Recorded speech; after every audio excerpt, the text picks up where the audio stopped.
on the last day because, I don't know, 23 triathlons wasn't quite enough.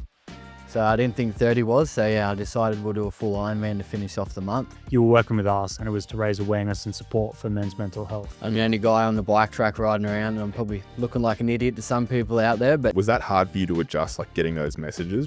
what you've done is pretty awesome and you should be so proud, which I still am proud. I ran off a high for a few days after it. Welcome to the Better Bloke podcast. I'm Matty I'm Rob. and we're just a pair of average blokes on a mission to try and be a little bit less average. We're going to speak about all things highs and lows of what it feels like to be a bloke, plus speak to some legends along the way about what it takes to be a better bloke. Let's get stuck in. Welcome back to another episode of the Better Bloke podcast, and we're going to be ripping in with Nathan Schmid, the guy that did 30 triathlons in 30 days, absolute mammoth effort, and the first guest to come back twice on the podcast. How was that experience? Yeah, it was a very fun and a good learning experience. Grateful to be the second time back.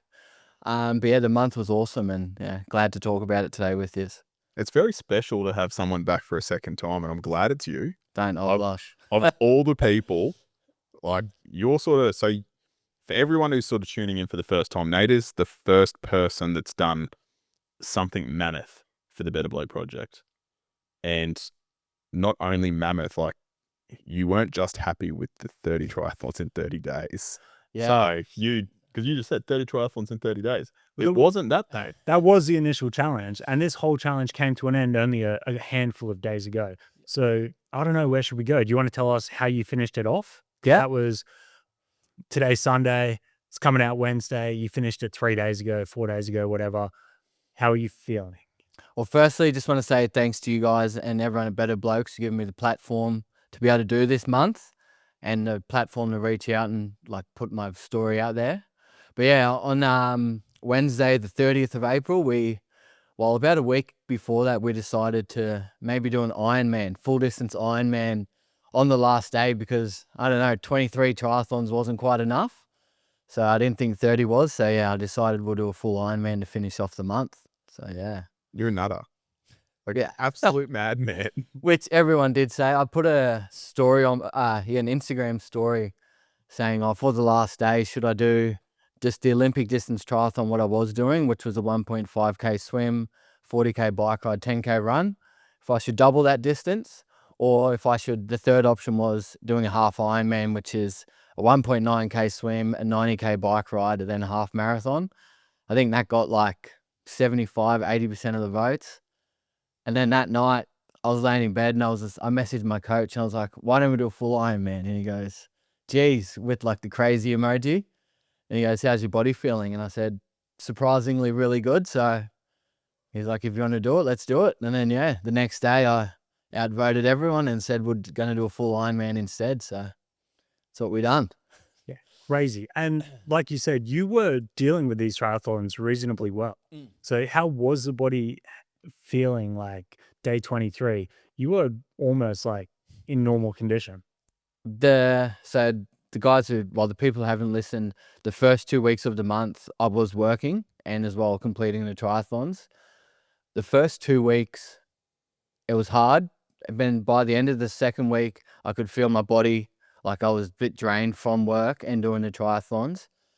And then, yeah, from day 15 and 16, I remember I was pretty sore. And then from there, I got a second wind and started doing PB runs, PB swims, PB bike rides, and I was like, fuck, this is pretty easy. So I thought we'd challenge myself a little bit more on the last day. Because that was the thing because I remember like I'd talk to you like daily about it and I'd be like, are you seriously running these times? Like your kilometer runs were like just getting lower and lower every single time. You're like, oh yeah, I reckon I can beat it tomorrow. I reckon I can beat it tomorrow. Yeah. At the start, we're doing about 52-minute 10K, so 5:20 splits.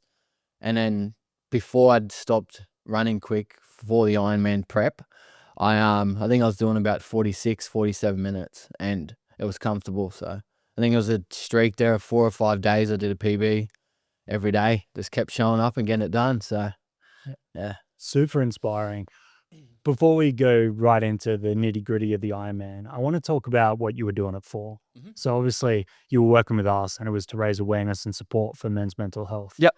Once you start doing that and putting that message out, I find a lot of friends like come out and share some stories with you. Did you find that? Yeah, well, I won't mention any names, but Of course. pretty much when we first sort of made the like website and everything, put that out, I had a close friend reach out and they made a sizable donation. And I didn't even know this. They haven't told me. And yeah, they reached out to send what you're doing is very inspirational and needs like men's mental health needs to be put out there for more people to be serious about stuff like that. And yeah, he said he's went through his struggles, him and his partner, and like just talking about it gives me goosebumps. I get goosebumps pretty easy, but it's like a lot of people fight these battles or problems alone. So if I can put my body and self out there, showing up every day, I hope like other people can reach out and talk about their problems because that's the whole idea of it. Yeah, well, you definitely did that. Like on that last day, we were standing around. You had a massive crowd, must have been 20, 30 people. Well, probably more. Throughout the day, we had waves of people come and go, which every 10K loop, I'd run and see them and pump me up, ready to go again. And everyone had something to say about supporting men and like opening the conversation. Yeah. So everything you did not only was like obviously completed the challenge, but you opened that conversation for so many people. So we're stoked for you on that. Yeah, and that was another thing. Some nights I'd go to bed and I'd have like 10 messages that day, just random people or people I know just saying what you're doing's really inspiring, men like male or female, but a lot of guys are like, this needs to be taken more serious. So I'm glad like I'm out there pushing it because they're like, it needs to be spoken about. So yeah, it was a bit overwhelming sometimes when you're getting like 10, 15 messages saying, fuck, you're a legend, mate, what are you doing? And you just take a step back and like, yeah, I am, but there's bigger problems out there. So Yeah, with that, how did you, because obviously like these aren't messages that you get all the time. It's because you're doing something incredible. Was that hard for you to adjust, like getting those messages? Because it's like, even speaking to you in the first episode we did with you, you were like, you're very humble. You're just like, you're a normal bloke. yeah. So did you find it hard to like take that, I don't know, like the kind words and all that sort of stuff, or? Yeah, at the start, it was not hard. It was just making the adjustment of, okay, it's probably going to be like this for the next month. And then, I just really jumped on board and embraced it. And if anyone was to share my story or comment, I'd like to comment back to them, or I'd reshare their post, just get the message out. And I don't know, just embrace everyone getting around me because it definitely helps and was needed on some of the days, definitely. So, because it's a good feeling, isn't it? When you're like, you're just out of the blue, you're just getting a message, you're like, oh, all right, yeah, I needed that. It gives me that little bit. Even on, sorry, buddy. Some of the rides and runs on my watch, I just get a random message or a mate. It was pissing down rain one day. He's like, you're a fucking legend for showing up day in, day out. And Brisbane had a few days in a row, then it was raining. I'm the only guy on the bike track riding around, and I'm probably looking like an idiot to some people out there. But yeah, and then you get a message like that, you're like, oh yeah, I can push through and get this done if it's the hardest thing I'll do for the day. So yeah. On that last day when you're doing the Ironman, there was a lady that recognized you because of the jersey you were wearing. And she must have been well into her 60s. She was out there cycling. And I guess that shows that the message has like a wider reach because she was all over what he was doing. She wanted the photos. She wanted all of this stuff. So it's not just, guys like us, I guess, being part of joining the conversation. It's had such a wide reach, and that's, just more props for setting out to do what you started. Well, it happened a few times. Actually, I was in 99 bikes once, and some guy walked up to me and goes, are you the bloke doing 30 triathlons in 30 days? And I'm like, fuck yeah, that is me. And I was a bit overwhelmed. And then there was a few times even when I was riding around the crit track in Nunda for the bike, people just yell out, let's go, mate, it's day 26 or it's day 30. On the last day, someone's like, oh, me and my dad have been following along the journey. So yeah, when that happens, it's again overwhelming, but you get that little bit of motivation and push out of it, which was awesome. Are you looking forward to going back to work? Like, are you going to be an absolute stud back at work? Yeah, I walk with a bit of a pep in my step. Yeah. Nah, it should be good. Unfortunately, you got to go back to work tomorrow, but yeah, oh well, that's all right. No, I think it's going to be good because it's going to be like that grounding thing for you where you've just done something so remarkable. Like what you did nothing short of incredible. But now you're just like, oh yes, well, I'll go back to work. Like, Well, it's been weird adjusting, even just not doing a triathlon every day. So the first couple of days, I was just laying there like, fuck, I feel like a piece of shit. I've done nothing today.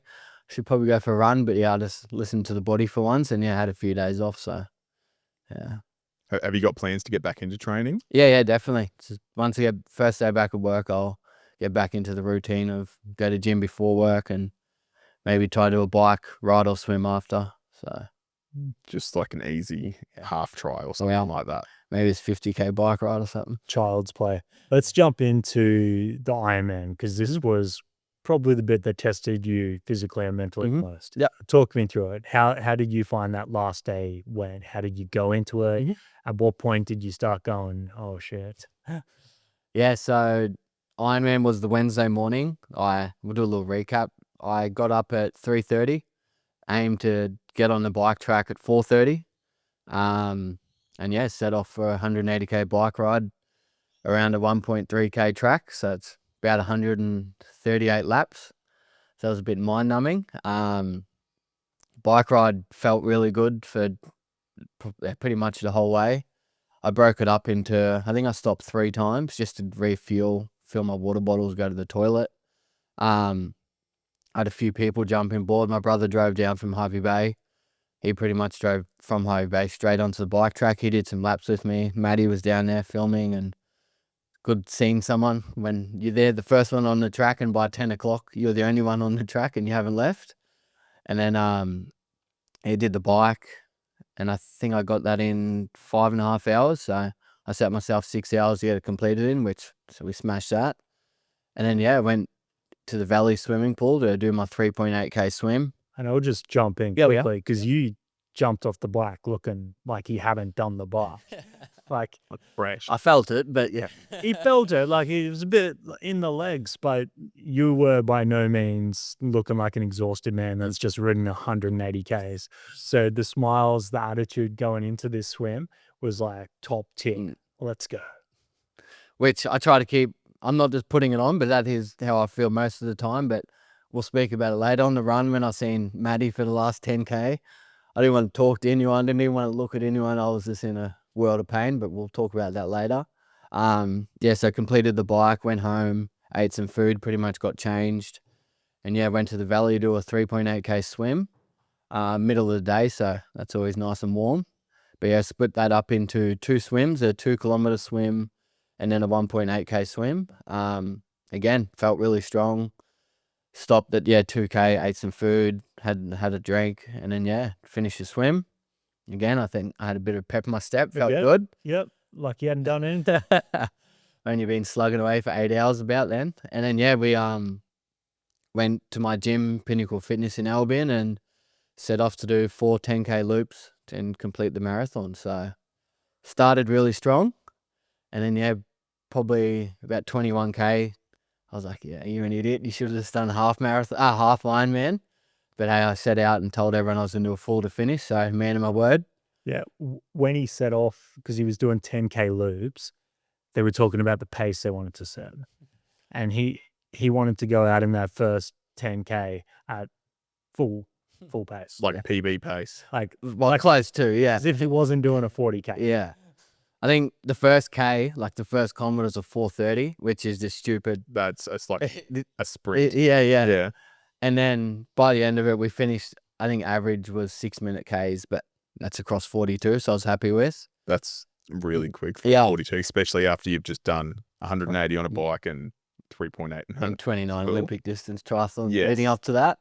But on the, I ran with a mate for his first ever time running over 20 Ks, and he hadn't ran more than 10 Ks a few times a week for a while.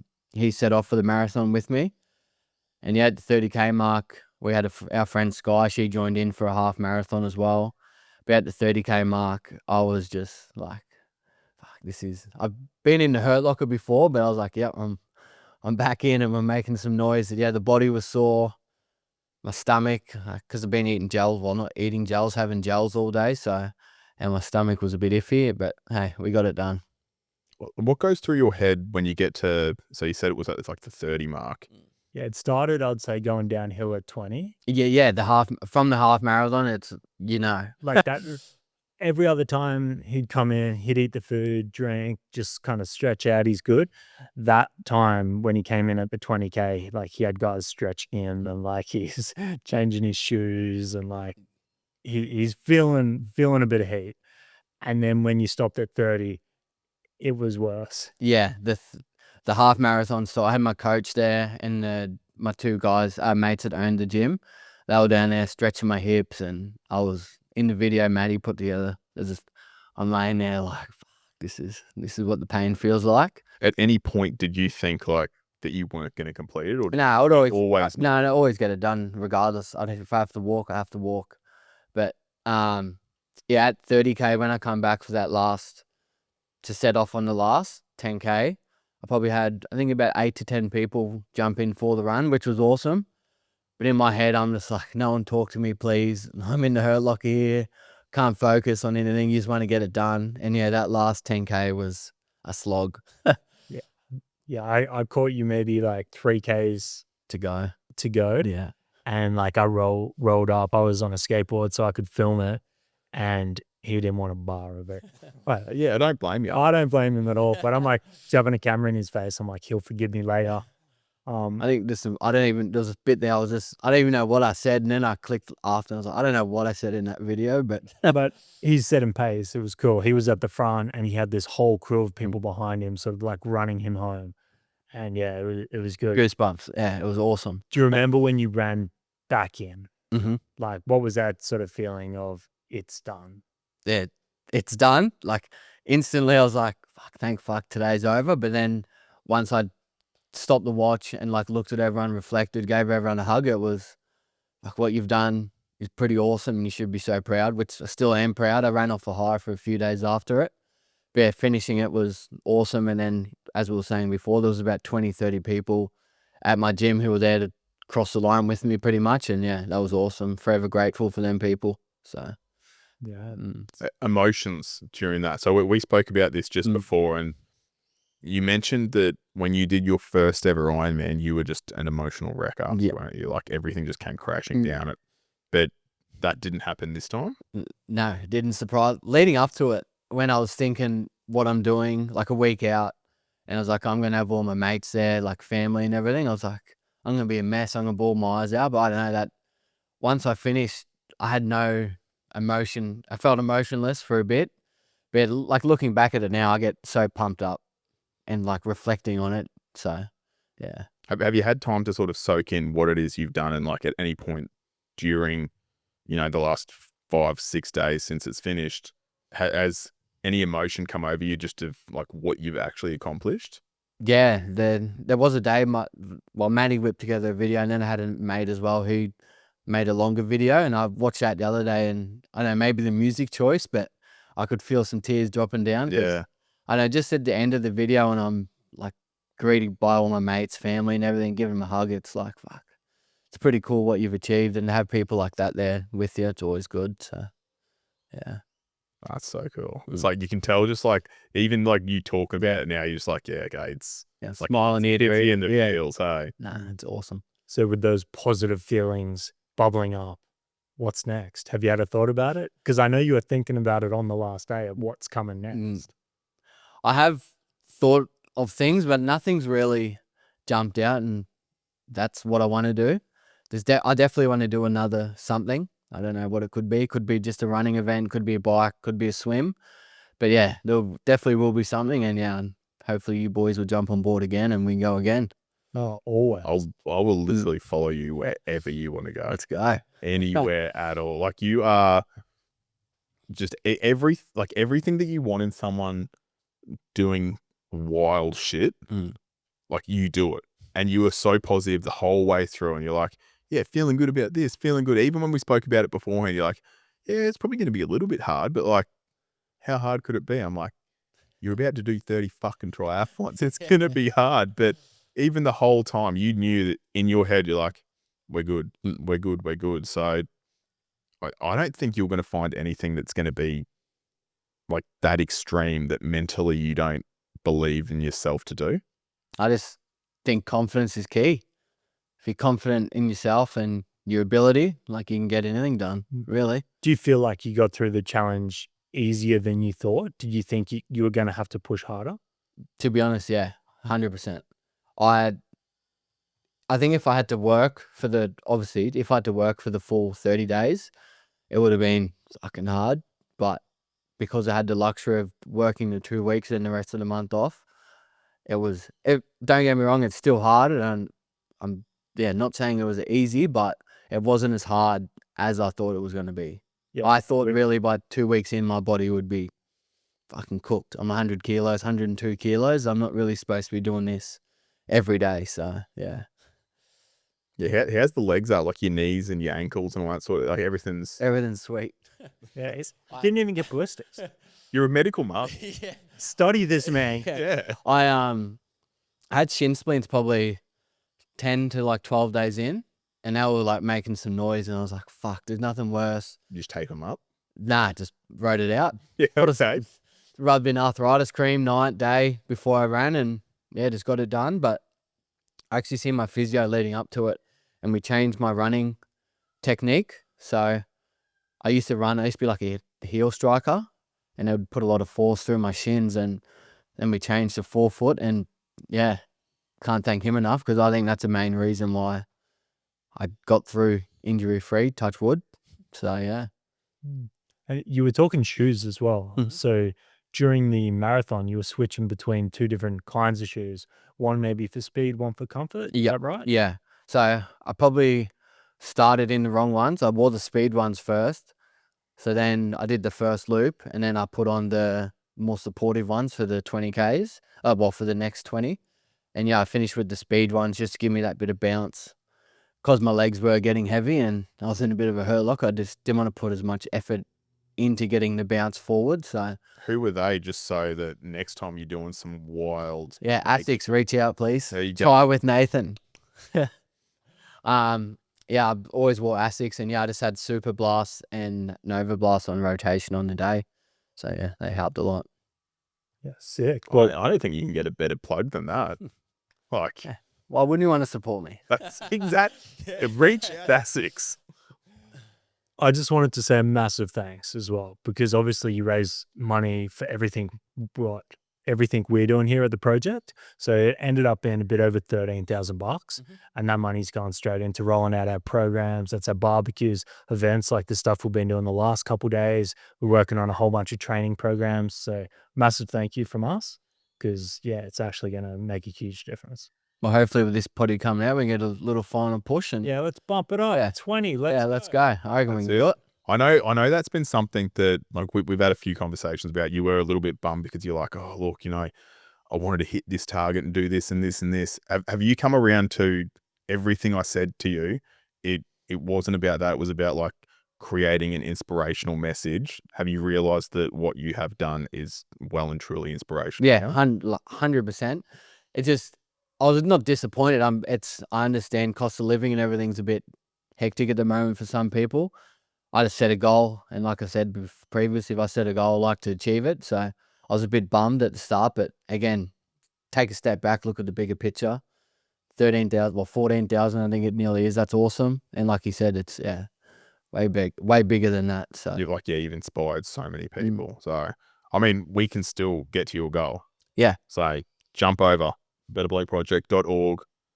There's a special tab for this man right there. It's a daily grind challenge. So yeah, jump over if you can. But yeah, like it's I tax said, deductible, don't forget. it is. And like I said to you so many times, like, it's what you've done is like so much more impressive than that. Just for all the people you've touched. Yeah, you are an inspiration. Thank you. And I mean that from the bottom of my heart. Means a lot. Like we've spoken so many times, you've done like an Ironman before you did it on the last day of this challenge. Mhm. Obviously, you prepped a lot for your first one. You didn't have that luxury this time. Like, what were the two differences between just going, fuck it, I'm going to do an Ironman on the last day of doing 29 triathlons, and then the first time? Like, was your diet different? Obviously, it was a little bit different, but like, run me through the difference between your first ever one and then completing this after a mammoth effort already. Yep. Yeah, so for the first one, again, this big shout out to my coach Andy from Pursue Multisport. He gives me a program every week, so we pretty much, I think it was an 8 to 12 week block, and it was just do everything by the book, like from what he's set out for me. Diet and everything was to a T, which obviously you have to do when you're doing an Ironman. You need to be pretty strict with everything, sleep, eating, blah, blah, blah. And then for this one, when you decide to do it a few days out, my diet for the month was good for me. I was pretty much eating whatever I liked because I was burning like 5,000 to 6,000 calories a day. Yeah, so for the second one, like for the month, the last 3 days, I just really pulled up the handbrake and took it easy. There was no real training advice or anything anyone could give me because I've already done 25, 26 Olympic distance triathlons. So I just thought it'd be best to slow down the run, slow down the bike, slow down like everything, just to give my body every chance of getting it completed on the day. And yeah, I think my total moving time was 10 hours 53. And Cairns, when I did my first one, was 11 hours 48. So we were a bit quicker on the day, so which is good. So what you're saying is that people shouldn't be training specifically for an Ironman. Just go out and do a shitload of triathlons first, and then just do it. Yeah, see what happens. That was another thing. When I made the decision to do an Ironman, I thought, right now I'm probably at my peak fitness. I've never been this fit, so why fucking do half when you can do full and really push yourself and see what you can do? Because you don't have this opportunity to be this fit and like have work off and be like dialed in. So let's make the most of it. What did you end up burning calorie wise on the Ironman day? I think I think I was like 12,000 by the time I got home calories, and I think I took 46,000 steps, but it had to be more. I think when you're running a marathon, I don't know, I could be wrong, but yeah, about 12,000 calories on the day. What was your like feed after? Did you just have a massive feed? That night couldn't eat just because it happened in gels and Cairns. that? Yeah, Cairns couldn't eat like after it straight away. The next morning, I just ate anything and everything.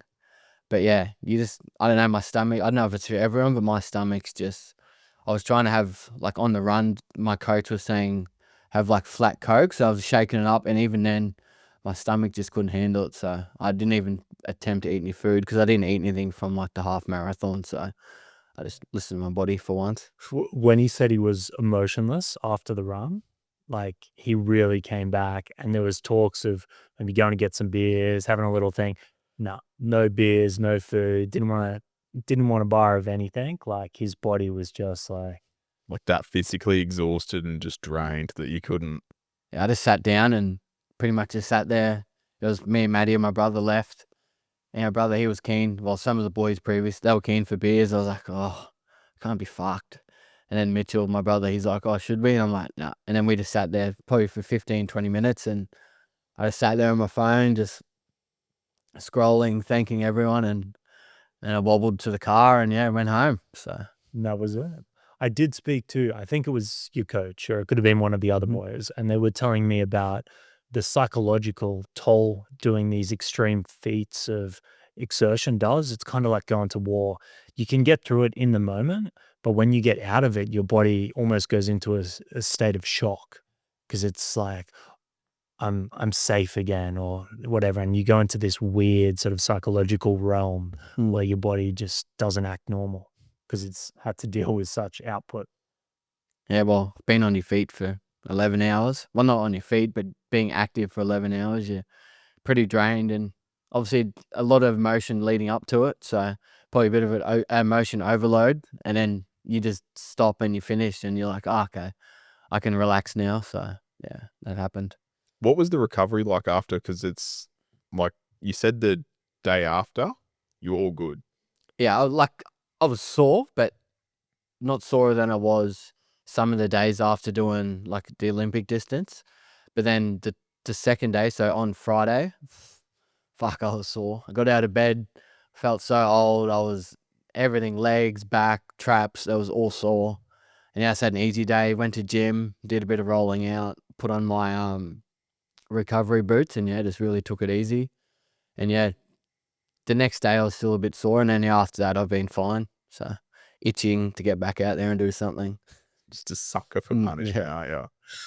Well, on that note, we're going to round this one out. So just on behalf of me and Rob, we're proud of you for getting through this. Thank you very much. Absolute mammoth effort. So Yeah, so like legit so fucking proud. Like I've just been looking forward to just looking straight in your eyes and letting you know. It's something about like looking at someone and telling them like I'm fucking proud of you so that you can Definitely hits different. yeah. Yeah. So But no, but thanks I- for you guys as well for the platform. Really appreciate it. And let's go bigger and better next time. cool. And it's not too late, guys. So jump onto betterblokeproject.org, hit the daily grind challenge tab, and then you'll find where you can donate and help us hit that target. You'll also find everything else on there about the upcoming events. If there are any other challenges, it's going to be there, or head over to our socials or Nate's because he's not done yet. So all those links in the description. whilst we're on where it's going, we've got a barbecue this weekend We do. at Pine Rivers Park. So Pine Rivers Park, May 10th, 10 till 12. Bring the family. It's a full family-friendly event. Gonna put some snags on. Gonna kick the footy. Just gonna be a good day. Yeah. We'll see you there. Round us out, Rob. As always, be better.